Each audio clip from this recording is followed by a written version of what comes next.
tilai hian hei pick up accident a chuan hei tilai hei an chuang tam maya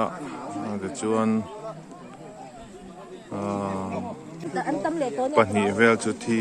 an awm niin an hria pu tilai khuan an la buaipui bawk a bungrua nen tilamah khuan kawr hu a thleng thla phailen shortcut ani a dawr kawn shortcut thar ani oi chho hle mai tilai hian a zo lova a bag thla a tilai hian a riam thla an ti ani damdawi inal hiam an tlan chho pui to a khu tilai khun ruang chin khan awma an chho pui to ni mai thei bawk ani engzat nge chuang ti pawh police ber pawh an la hrelo ani ti khwanin tuna khwanin motor dangai ni khong kong mal som lo takan ring mai ni fu lo adik lo ni kho ing eu sia ania anin ni lo zoi zoi atiro oi mi thi pon omang oi hliam tuar te oi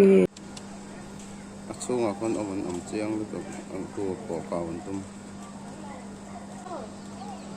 chunga kon om niang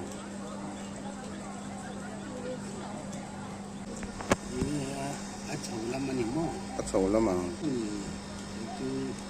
chho lai ngi accident hin tam e motor engzang e lum to ani po kan eng lo lum tro for the so ne to ka thom ne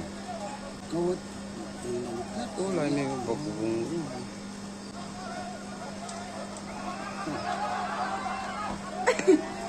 motor hin ran de tre balom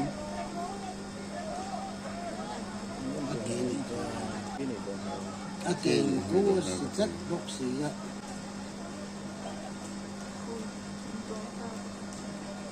team ya ko